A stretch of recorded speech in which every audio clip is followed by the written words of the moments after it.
Hello friends, তোমরা সবাই কেমন আছো? আশা করছি নিশ্চয়ই ভালো আছো। আমি মৌমিতা আবার তোমাদের সামনে এসেছি আরেকটি হেলদি রেসিপি নিয়ে। আজকে আমি তোমাদেরকে করে দেখাবো চাল কুমড়োর শাক পোস্ত বাটা দিয়ে। পোস্ত বাটা দিয়ে চাল কুমড়োর শাক রান্না করব, আর তার সঙ্গে থাকবে চাল কুমড়ো শাকের বেনিফিটস। চলো আজকে দেখে নিই চাল কুমড়োর শাক কিভাবে রান্না করতে হয়, আর শুনে নিই চাল কুমড়োর শাকের কি কি গুণাগুণ আছে। চাল কুমড়োর শাক রান্না করার জন্য লাগবে চাল কুমড়োর শাক। এখানে চাল কুমড়োর শাককে ছোট ছোট করে কেটে ধুয়ে নিয়েছি। লাগবে ছোট ছোট করে কেটে রাখা আলু, লাগবে টুকরো করে কেটে রাখা বেগুন। আমি এখানে মাঝারি সাইজে দুটো বেগুন নিয়েছি। লাগবে কাঁঠালের বীজ, কাঁঠালের বীজগুলোকে ছোট ছোট করে কেটে রাখা আছে। আর লাগবে পোস্ত বাটা। আমি পোস্ত আর কাঁচা লঙ্কা একসাথে বেটে রেখেছি। ফোড়নের জন্য লাগবে রাঁধুনি, স্বাদ অনুযায়ী লবণ, স্বাদ অনুযায়ী হলুদ। এবার একটা কড়াইতে সর্ষের তেল গরম করে নিতে হবে। সর্ষের তেলে শাকটা রান্না করবে, তাহলে খেতে অনেকটা ভালো হবে।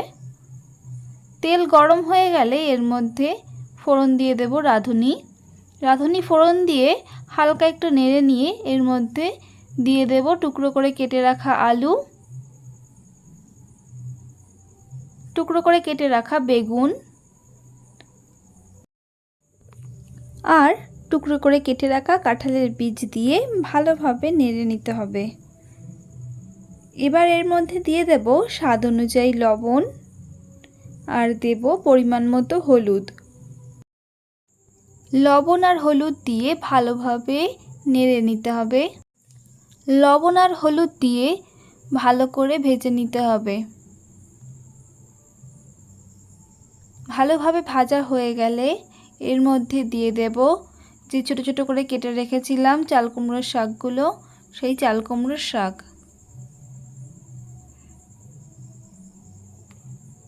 চাল কুমড়োর শাক দিয়ে ভালো করে মিশিয়ে নিতে হবে।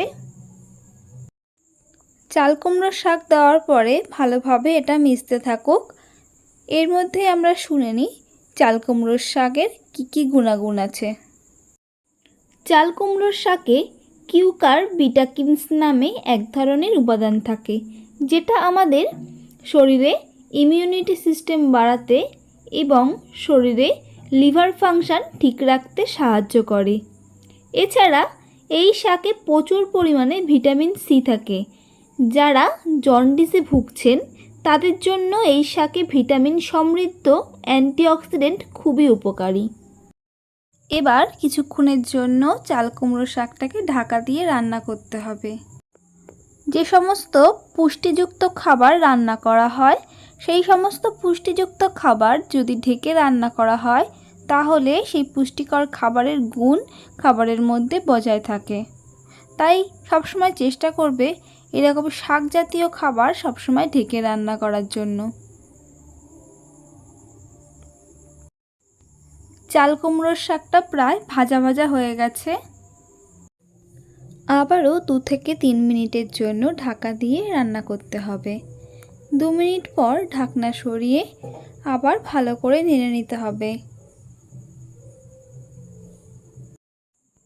শাকটা ভালোভাবে নাড়াচাড়া করার পরে এর মধ্যে দিয়ে দেব পোস্ত আর লঙ্কা বাটা। চাল কুমড়োর শাক পোস্ত বাটা দিয়ে খেলে এটা খেতে অনেকটাই টেস্টি হয়। পোস্ত আর লঙ্কা বাটা দিয়ে ভালোভাবে মিশিয়ে নিতে হবে। পোস্তর বাটিতে একটু পোস্ত লেগেছিল, সেটা ধুয়ে চাল কুমড়োর শাকের মধ্যে দিয়ে দিলাম। এবার পোস্ত দিয়ে ভালোভাবে এটাকে একটু কষিয়ে নিয়ে এর মধ্যে দিয়ে দেব 1 কাপের মতো জল। জল দিয়ে আবারও ভালোভাবে মিশিয়ে নিতে হবে। এবার চাল কুমড়োর শাকটাকে ঢাকা দিয়ে রাখতে হবে যতক্ষণ না জলটা শুকোচ্ছে। প্রায় 10 মিনিট পর যখন জলটা শুকিয়ে আসবে, ডাঁটাগুলো সেদ্ধ হয়ে যাবে, তখন চাল কুমড়ো রেডি। চাল কুমড়োর শাক আমার অলরেডি তৈরি হয়ে গেছে। অনেক সময় দেখা যায় সর্দি কাশি হলে মুখে রুচি থাকে না, সেক্ষেত্রে চাল কুমড়োর শাক আর চাল কুমড়োর ডাঁটা খেলে মুখে আবার রুচি ফিরে আসে। চাল কুমড়ো সম্বন্ধে আমার জানা কিছু তথ্য আর আমার জানা একটি রেসিপি তোমাদের সাথে শেয়ার করলাম। কমেন্ট করে বলবে আমার রেসিপিটি তোমাদের কেমন লেগেছে। যারা আমার চ্যানেলটিকে এখনও সাবস্ক্রাইব করেননি তাদের কাছে প্লিজ অনুরোধ আমার চ্যানেলটিকে সাবস্ক্রাইব করবেন। আর যারা আমার চ্যানেলটিকে সাবস্ক্রাইব করেছেন তাদেরকে জানাই অসংখ্য ধন্যবাদ। ভালো থাকবেন, সুস্থ থাকবে। আর একদিন আসবো আরেকটি রেসিপি নিয়ে। ধন্যবাদ সবাইকে।